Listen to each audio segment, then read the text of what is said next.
Okay, let's plow ahead into the classical period, shall we?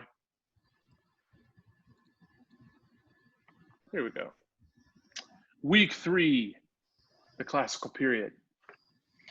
The Baroque period culminated in the masterpieces of J.S. Bach and George Frederick Handel. In the middle of the 18th century, contemporaneous with the mature years of Bach and Handel, a new musical style developed that is known as the Rococo, or pre-classical style. This style is most evident in keyboard and orchestral music, but it is mentioned here because it represented a transition from the Baroque to the classical era, occurring between 1725 and 1770.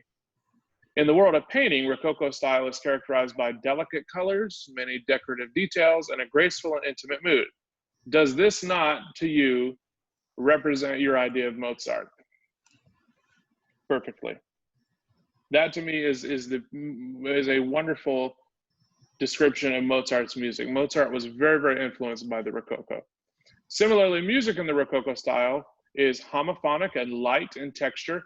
Homophonic, remember, refers to the texture of the music, in that if there is more than one voice, for instance, 4 voices in SATB music, they're all moving along at the same rhythmic value and at the same time. And light in texture, melodic, and elaborately ornamented. In France, the term for this style was galant style or elegant style. In Germany, empfindsamer Stil, sensitive style. Francois Couperin, my goodness, in France, and 2 of the sons of J.S. Bach, C.P.E. Bach and Johann Christian Bach, in Germany, were important composers of music in the Rococo style. Bach had a whole bunch of sons, and he trained them very, very well in music. And so they very, very organically became significant figures in the next generation of musicians, which was the Rococo style of things. Francois Couperin, you would mostly hear about in terms of his keyboard music, but just like in the Baroque era, instrumental music was very, very influential of choral music. So it's important to have some perspective on what was happening instrumentally.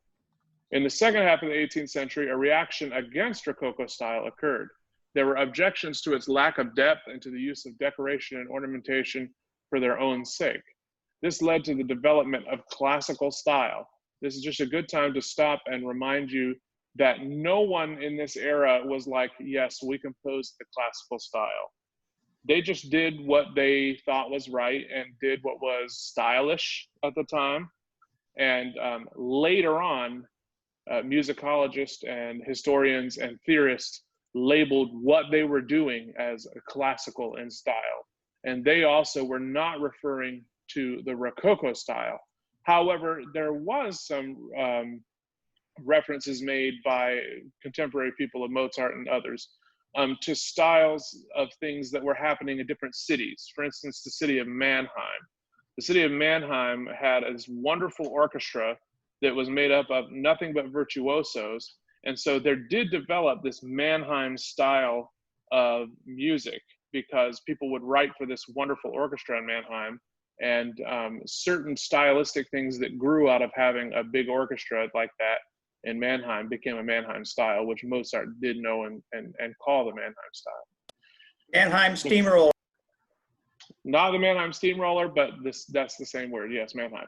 The classical period itself lasted from approximately 1775 to 1825. The name classical is applied to the period because in art and literature, there was a keen interest in, admiration for, and emulation of the classical artistic and literary heritage of Greece and Rome. So think arches, perfect circles, those wonderful and perfect ratios and perspective things that they were so admiring in Greek and Roman art. That was making its way over into music, and we were seeing the same kind of arch shapes happening in music, in the phrases and phrase lengths. Lots of 4-bar phrases, lots of 2-bar phrases in music, so that things could be symmetrical. Very, very much an emphasis on symmetry in music. Intellectually, this era has also been labeled the Age of Enlightenment. Philosophers such as Rousseau, Voltaire, and Montesquieu wrote of the value of the common person and the power of human reasoning in overcoming the problems of the world. This revolution in thinking inevitably led to conflict between the old order and new ideas. The French and American revolutions in the last quarter of the 18th century were stimulated by this new attitude. The musical scene in the classical period reflected the changes occurring in the society in which the music was being written. This was the first era in music history in which public concerts became an important part of the musical scene. Music was still being composed for the church and for the court, but the advent of public concerts reflected the new view that music should be written for the enjoyment and entertainment of the common person. Let me preface my next comment by telling you that if you've seen the movie Amadeus about Mozart and Salieri, you need to know that that movie is completely fictitious. However fascinating and wonderful and entertaining it is, the relationship between Mozart and Salieri in that movie is completely fictitious. But one thing that I like that is very authentic is Mozart's relationship to the court musicians of the bishop in Salzburg that he worked for, and also his relationship to His Majesty's Theater in Vienna and the People's Theater in Vienna. And to this day, there are two opera houses in Vienna, one of which is the Volksopera, which is the People's Opera, and then there's the Vienna State Opera, which is the old His Majesty's Theater in Vienna. And Mozart was always, being a bit old-fashioned and being his father's son in a big way, was always trying to be accepted by the aristocracy and looking for operatic success in the courtly theater and writing on courtly commission and things like that. But he never really found that. And that's because Mozart, as much as he is his father's son, is a product of his time, and that he was a bit avant-garde for the time. And so he found a greater voice and bigger success in the People's Theater, which we just goes along with this burgeoning bourgeoisie and this kind of effort to make art for the people.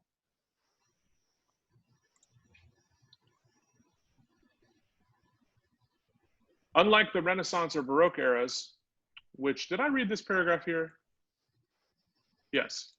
Unlike the Renaissance or Baroque eras, which included many important composers and trends, the choral music of the classical era was dominated by three composers: Franz Joseph Haydn, Wolfgang Amadeus Mozart, and Ludwig van Beethoven. For the first time during the classical period, most of the important stylistic advances that occurred can be observed most clearly in the instrumental forms: the symphony, concerto, sonata, and an instrumental chamber music. The Beethoven string quartets is a great example. Beethoven wrote a whole bunch of those, and they're very, very significant. Church music tended to be more conservative than secular compositions, go figure, which also helps to explain why stylistic innovations were seen most clearly in instrumental music, but were less prevalent in the choral music of the period. Another thing to know is that many of these public concert hall type situations happened outside. So when you had Mozart and Beethoven playing their piano concertos, very frequently they were in an amphitheater outside. Automatically, as choral people, we know that outside anything is not well suited to choral singing. So you're going to find less of that happening outside, more of that happening in the church. And even though composers of this era were writing a ton of sacred music explicitly for the church, it's not going to be where a lot of the stylistic innovations are happening. Choral and instrumental forms overlapped during the classical period to an unprecedented degree. Forms developed in the instrumental area were appropriated and used to good effect in choral music. Sonata allegro form, for example, often found in sonata or symphony movements, is also used in sections of classical masses. Beethoven included choral sections in two instrumental works, his Choral Fantasy and the Ninth Symphony. This period of music history is sometimes referred to as the Viennese classical period, and it was centered in Vienna. Beethoven, Haydn, Mozart, and though none were native Viennese, all worked in Vienna for significant periods of their careers. Although Vienna was the focal point for their musical activity of the period, classical music is not parochial, but universal in spirit and in style. So while we know that there are no unified movements in music ever, because people were far away and not communicating very well yet, the classical style was very much a cosmopolitan one, and that many people, if you were educated and writing music, were aware of these trends and doing a lot of the same things. Haydn and Mozart and a lot of the symphonic music are totally indistinguishable. Haydn could be a Mozart and Mozart could be Haydn. Beethoven, being a bit of a later composer, is very obviously different in that his music is a little more aggressive and it's bigger.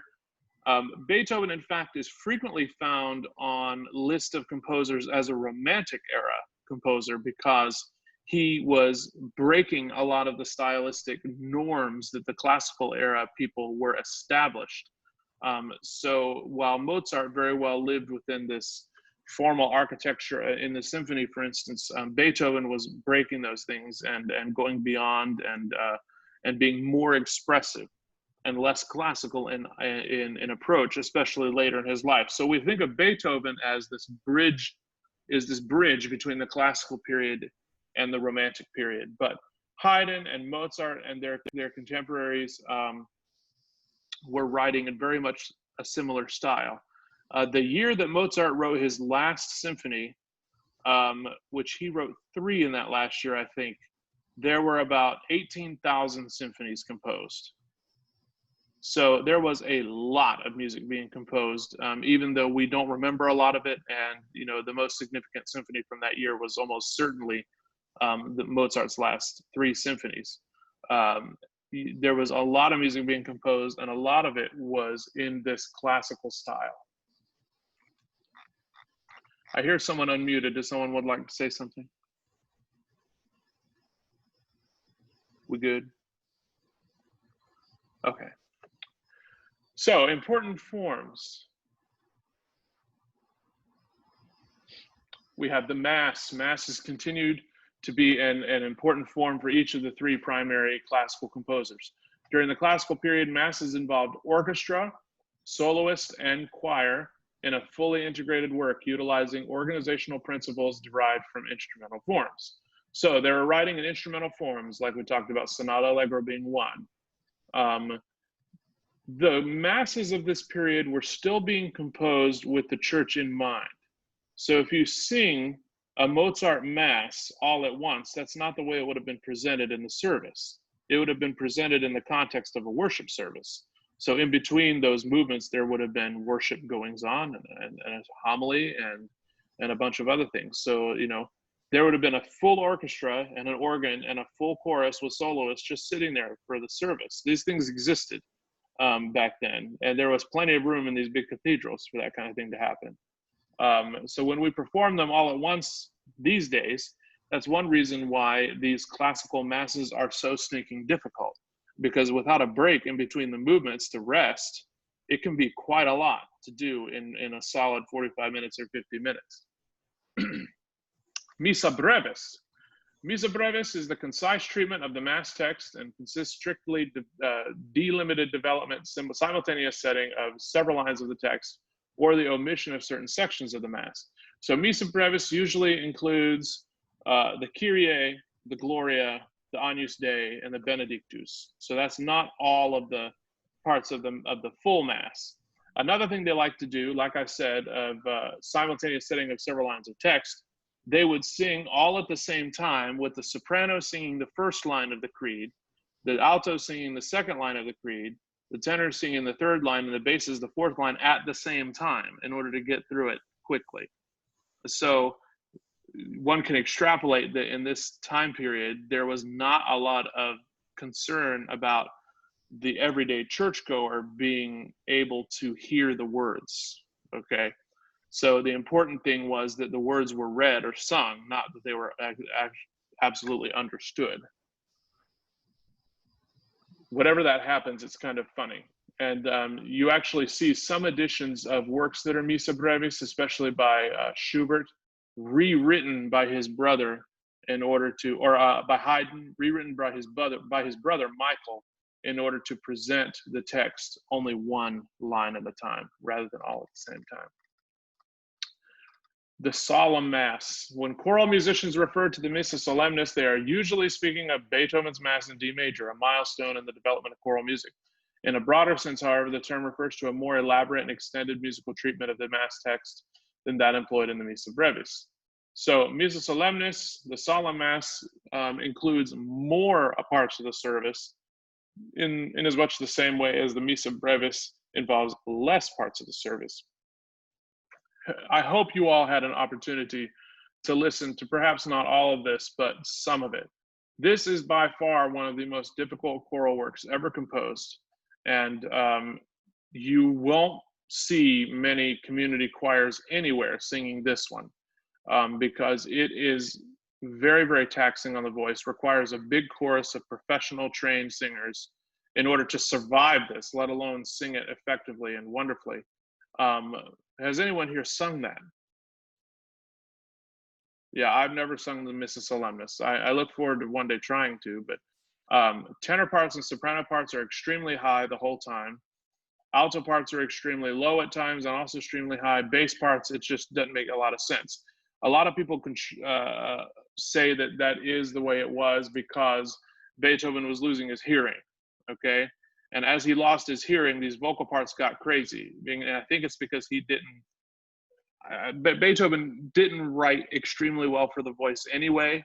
So as he started to lose his hearing, I think he started to write more what he heard in his ear, in his mind, which is certainly not what was happening outside of his body. We had some of the same voice issues happening in the Ninth Symphony, and that they're not very idiomatic to the voice, very taxing, a lot of work for not a whole lot of payoff. The Ninth Symphony is a wonderful thing, but it's not easy, and it's frequently the only thing the choir sings on that whole concert because it'll wreck them in the 25, 30 minutes that they have to work.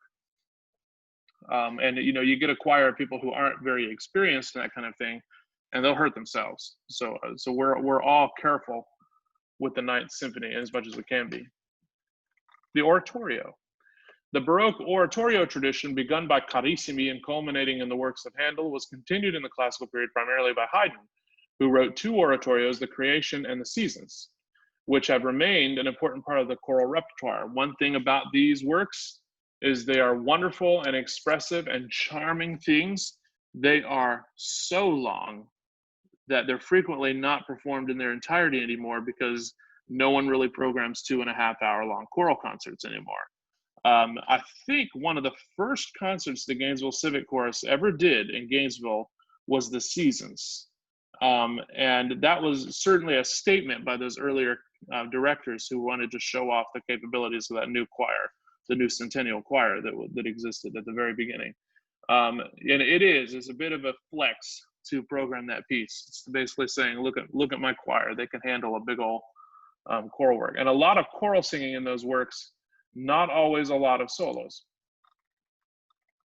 Requiem masses, still a thing. Although many musical settings of the Requiem were composed during the Renaissance and Baroque periods, the classical period produced a setting by Mozart, completed by a student following Mozart's death, that has become a staple of choral repertoire, and two settings by Cherubini that are also often performed.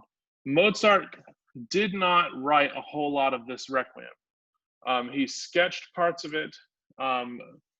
There's a lot of conflicting stories. The one that I generally accept as the truth is Mozart sketched the first third or so of this work, all the way up to the first 8 bars of the Lacrimosa, which is one of the most famous movements that he did not write in the Requiem. He left a sketch of the first 8 bars, and his student, Süssmayr, completed the Requiem.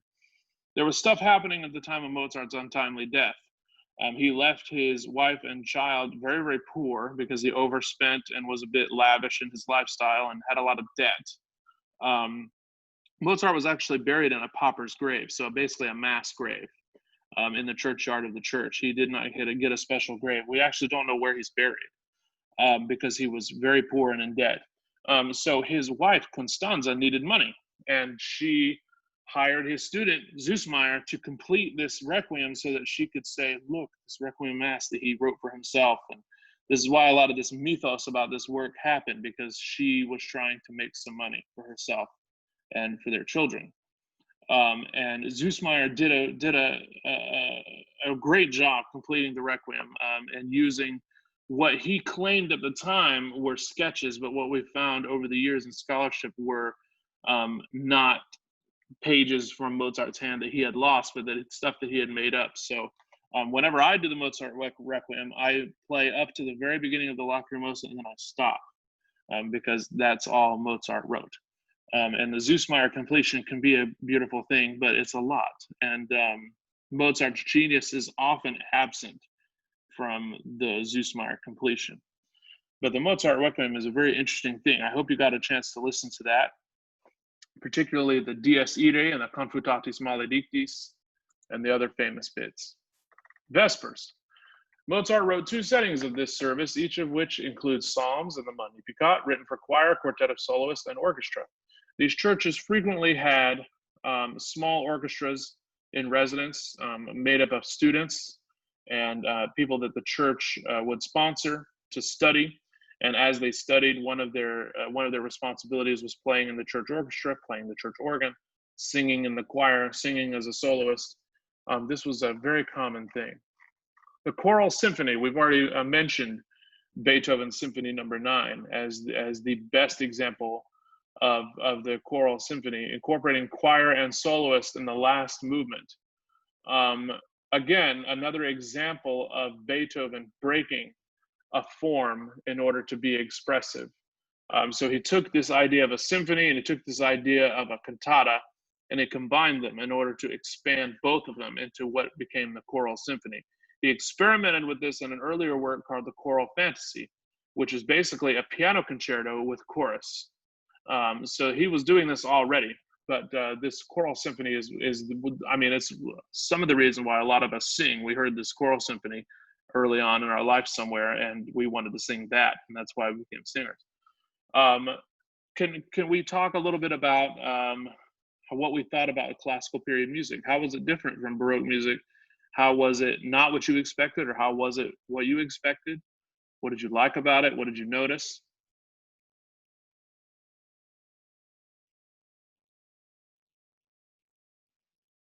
Barbara? I like the classical period because I like the romanticism of it more than anything else. So last week we talked about this idea of classical approach versus romantic approach, right? That each period is either classical in the sense that it's a formal approach, or romantic in the sense that it's an expressive approach. You find classical music to be more expressive? I do. In terms of its singability, or how it sings and feels in your voice, or in its objective musical Probably content? the singability, because I haven't really ever listened to any of them. I've always been on stage singing them. So that's always made what I like about them. Fair enough. In classical music, we frequently see less of this florid instrumental type writing, and the lines become longer and more lyric, in that they're more melodious. That's one thing people like about them. It makes it easier to sing for amateurs, for sure, but it makes the music more accessible to the listener as well, because they're not forced to take in so many notes. Emperor Franz Joseph at the time was the emperor in Vienna. Told Mozart this at the end of one of his at the end of a performance of one of his operas. Mozart said, "Your Majesty, is this not the greatest opera yet written?" And the emperor said, "Mozart, there was too many notes." Oh snap! Horrible. Yes, Elizabeth. The only piece I've ever sung, I sang the Requiem, which was one of the most exciting things I ever did. But I find it extraordinarily emotional and expressive. And as I understand, classical has to do with form and shape of a piece. But in terms of expressiveness, I don't think you can beat Mozart and Beethoven. I would agree with you, certainly in the Requiem. When we talk about the romantic versus the classical approach, what we're really talking about are organizational principles of the musical content. So Mozart's Requiem, for instance, but some of the masses and certainly the operas, there is highly expressive music for sure, but they're still expressed in these beautiful, even, symmetrical lines and very clear formal divisions. Whereas the Verdi Requiem, for instance, is very romantic, and it goes back and forth at will between different parts of the musical content. So I'm sorry, I did not mean to say that classical era music was less expressive, but in that the expression was not their principal motive for composing the work. Whereas in the Romantic period, we'll go over next week, the expression of those raw human feelings was their primary motive for composing, or their primary motivation while composing was to be expressive. No, but the Mozart Requiem, especially the parts that he wrote, when you get to the end of it where Süssmayr completed it, it's a little more dry, but the parts that Mozart wrote are phenomenal in their expression of a certain kind of fear that I think he was feeling as he knowingly approached an untimely death. He was sick and things at the time he was writing it. So you can definitely hear all that in there. Josh, Mm-hmm. last week you said something about having one emotion at the time. You said there was different eras where you had one emotion, and then other eras where you had more than one fighting back and forth between each other. And you said you like the one where you can have definite emotions that you can pinpoint in the work. Can you remind me which eras you were talking about? So in the Baroque era, there was this unifying idea of the doctrine of affections. And the doctrine of affections postulated that we really can only feel one emotion at a time. This is what era? This is the Baroque period. Yeah, what we're talking about. And in the Baroque period, that you really do see that. You see big blocks of text broken up into different movements, and the different movements really containing only one affection at a time. You already see some of that breaking in the classical era in the Mozart Requiem, for instance, in the Confutatis Maledictis, goes back and forth between this thundering trombone, big loud noise singing about the confounding of the earth, and then this voca me, this begging for forgiveness, going back and forth between these two affects, but they're still not heard concurrently. In the Romantic period, you'll hear that there are concurrent emotions expressed, becoming a whole different kind of sound. That is actually one thing that drove the composers of the early 20th century, some of them, to begin writing music that did not have affect at all. That was pure music, that was atonal, and didn't express any of those affects at all because they were overwhelmed. And also, anthropologically, sociologically, we see music co-opted by issues of nationalism, and nationalists using music to inspire the people and create these big movements and cause horrendous wars over this nationalism. And so composers are trying to get away from that overt emotionalism in their music. But in the classical period, we still see some divisions of feeling, but within the same piece, you can see more than one. And in fact, the sonata allegro form is sort of based on that principle, and that there's more than one. They introduce and develop two themes, one of which is one affect and the other of which is a different one. And then how they develop them in the development of the sonata form is expressive of their talent as a composer and their ability to combine those things. It's interesting how music primarily deals with this issue of emotion, right? There's the subject matter of the work, and then there's the emotional context and emotional content of the work. Frequently, they are not exclusive to each other, right? So we have the Great Mass in C minor by Mozart, which is a heavy and expressive work, just like the Requiem, even though it's not a death mass. And the mass is in and of itself a celebration of forgiveness and life.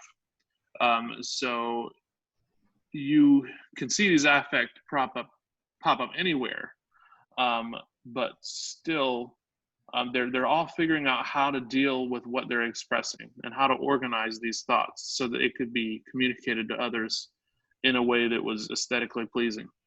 And the aesthetics were changing constantly. Thank you. Marge? I have sung Beethoven's Ninth Symphony, and you're right. It's horrible to sing. It's all bombastic. Whereas when I've sung Mozart, even his Requiem, it has a soothing quality to it. It's light, and like you said, it's symmetrical. It's much more comforting. Yes, yes. And part of that too is Mozart's ability to compose for the voice. Mozart wrote for the voice in a way that is very unique to him. He writes things in a way that it's very easy to sing. So you get a lot of bang for your buck when you do Mozart. Beethoven, though, my goodness, Beethoven and the solos in that symphony. I've had the occasion to sing the bass solos earlier in my career, and then I sang the tenor solos later, and both of them are impossible. I just hate it. Please don't ever hire me to sing the Beethoven Ninth Symphony. Please no. You'd have to pay me a lot of money to make me go through that again. Well, I guess in today's world right now, you can hire me to do anything and I'll do it. But, Right. and on a normal basis, please, can we do something else?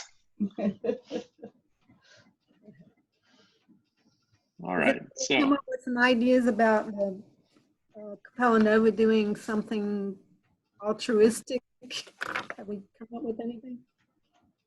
let's come back to that in just a second. I saw that Elizabeth, we had a question down here as to comment. Yeah, I had some little sort of small, I think they're small questions.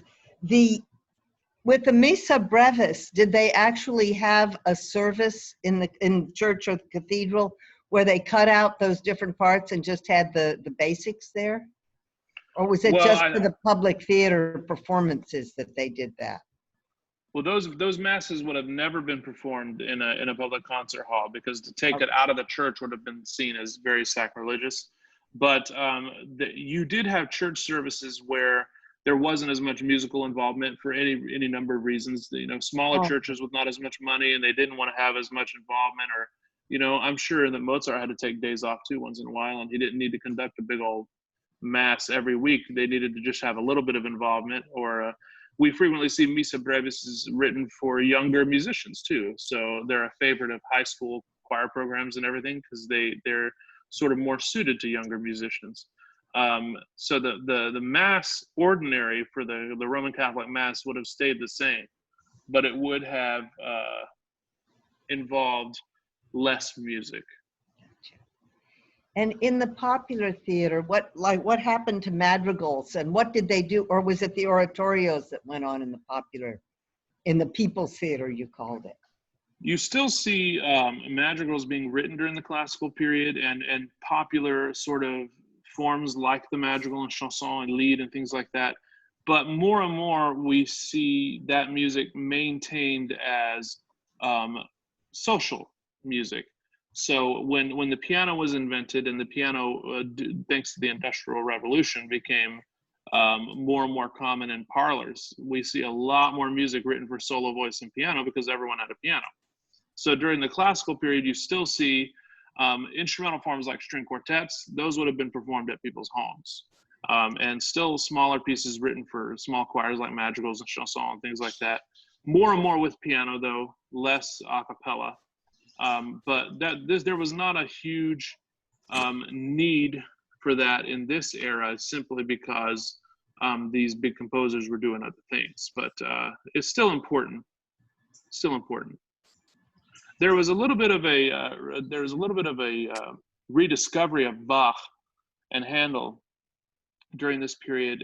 If you want a cool musical little Easter egg, listen to "And with His Stripes" from Messiah, and then listen to the Kyrie from the Requiem by Mozart. He almost steals that theme from "And with His Stripes" in his Kyrie. So, "And with His stripes we are healed," and his Kyrie goes, "Kyrie eleison." So he's quoting these guys. He sat with a score.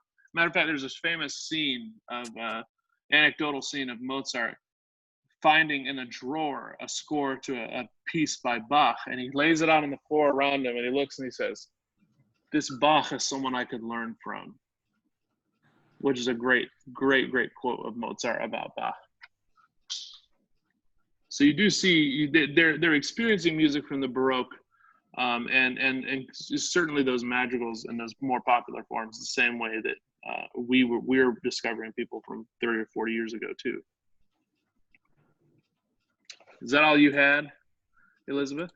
Yeah, I think so. Well, I know, okay. I did want to know if you would if you know good biographies of Mozart and Beethoven, if you would send us the information. Sure, let me write that down. Oh, To follow up with that from Elizabeth, that was going to be my question. If you had any additional recommended reading about these different periods. Additional reading? I can Yeah, always I find wanted out. to take a deeper dive. I'll step in front of my library and pick out some things for you.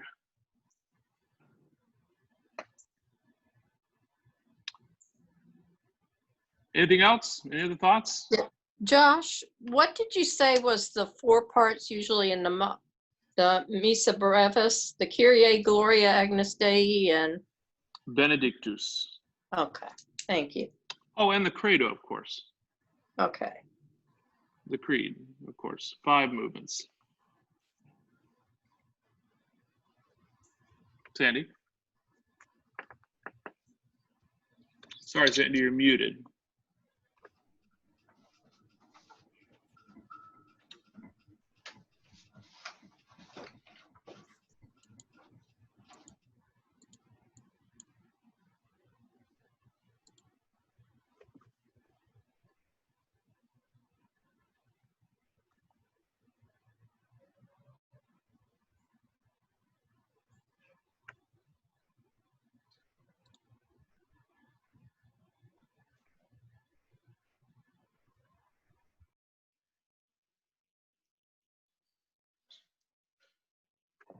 Okay, now, I had a question about that I missed out on. This is a little off topic, but you had mentioned something about a documentary on solfege, on the development of solfege, and I missed the information on that.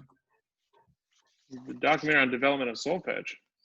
Yeah, I thought I thought it was mentioned in one of the videos that I had watched. Oh my goodness, if it was, then I forgot to send it. I'm so sorry.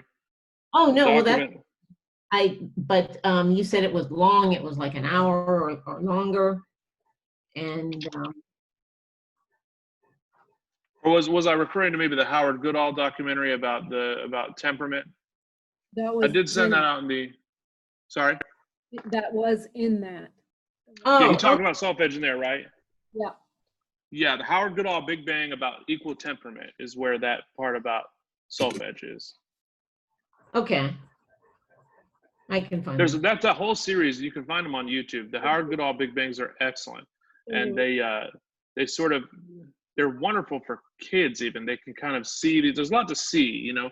And as a person with that's not necessarily neurotypical, I like to have a lot to see, you know. And so I like videos with the score and those Howard Goodall Big Bang videos where they show and demonstrate things in very different ways is very helpful to me. So they're very, very good. I'd recommend them highly. There's one about the piano. There's one about the equal temperament. One about notation.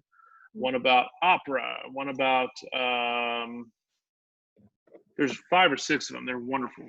Take a look. Yeah, 5 bangs or something. Big Bangs. Howard Goodall's Big Bangs. Yeah. Goodall. Howard Goodall's a good guy too, and a good composer. There's a church in town that does his Eternal Light every year. Isn't that Holy Trinity? Holy Trinity sings Howard Goodall's Eternal Light every year for one of the holidays. It's probably All Saints Day, I think. Yeah. I could ask him. Great work. He does it. Any other thoughts about the classical period, about Mozart and Beethoven and Haydn? The study of Mozart, the study of Beethoven and Haydn is a lifelong thing. It would take you as long as they lived to really learn about all that they did. And so there's always more to learn. Every time you do a work of theirs, don't take it for granted and rush on your laurels. Go looking for more. Beethoven has frequently been labeled the greatest composer, the greatest genius composer ever. But I would draw your attention to his manuscripts. If you go and look at Beethoven's manuscripts, you see this guy scratching out a lot of stuff and making a lot of mistakes and really working through, toiling through. He didn't compose the amount of music that Bach did by far. Bach probably composed 8 or 9 times the amount of music that Beethoven did. Mozart, by the time he got to composing his mature works, had been composing for so long and at such a high level that he was writing things out. First drafts were exactly what we sing today. So I would discourage you from thinking of composers in terms of their genius. The idea of genius and talent is something that I'm against anyway. These guys were practiced craftsmen of music, and they each had their own approach. Mozart was very, very intuitive in his approach, which, you know, lends his music a lot of that feeling. Beethoven's music is very extreme and it's very worked, and that's part of what makes Beethoven Beethoven. Haydn was a happier Mozart and Beethoven. So he wrote a lot of music for the court, wrote a lot of music for people he knew, and so you see a lot of this music that's written to be played. Haydn's music is very written to be played and sung. So you see these things in these different composers' output that is just them being individual, and labeling one way of doing it or another way of doing it as genius and another way not genius is not helpful to the understanding of these people and their work. So stay away from that kind of thought process if you don't mind, because I think you learn more about people when you don't label things black and white like that. Anyway, Beethoven's a great bridge to the Romantic period. So if you haven't listened to the entire Ninth Symphony, I recommend that you do listen to the entire Ninth Symphony. The first three movements of the Ninth Symphony are important to the understanding of the fourth movement. Another thing we're going to really get into next week is this idea of text painting in Romantic music. They're driven by the meaning of the text as an expression of what they're trying to be expressive about. So if you encounter works that are not in English or not in a language that you speak, do reference a translation of the text. These are things that are Googleable and very, very easy to find. All of the works we're going to be looking at are very, very popular and very well done all over the place. So you'll find a lot of these resources. Do use Google and find the translation of the text so that you understand what's happening in Mahler's Eighth Symphony. And the people in the next period, in the Romantic period, were extraordinarily literary and literate. So Mahler had this extraordinary awareness of Goethe, for instance, and poets of the time, and so their music is an extreme commentary on what they thought these people were saying and doing.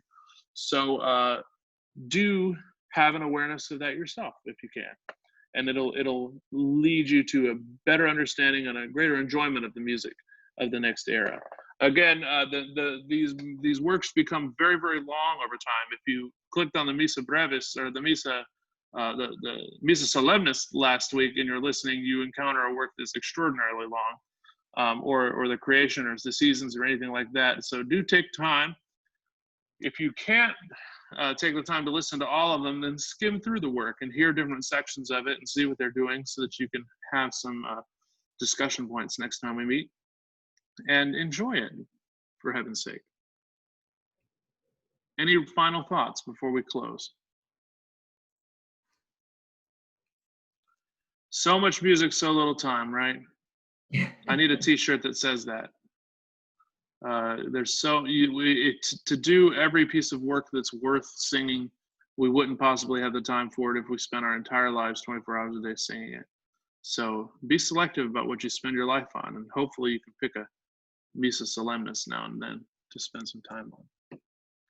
Okay, everyone, thank you so very much for talking about the classical period with me. We hit my probably second favorite musical era as we get into the Romantic period next week. So do take a look at those pieces and read ahead. And as I said, enjoy it. Not so much time we have to do that.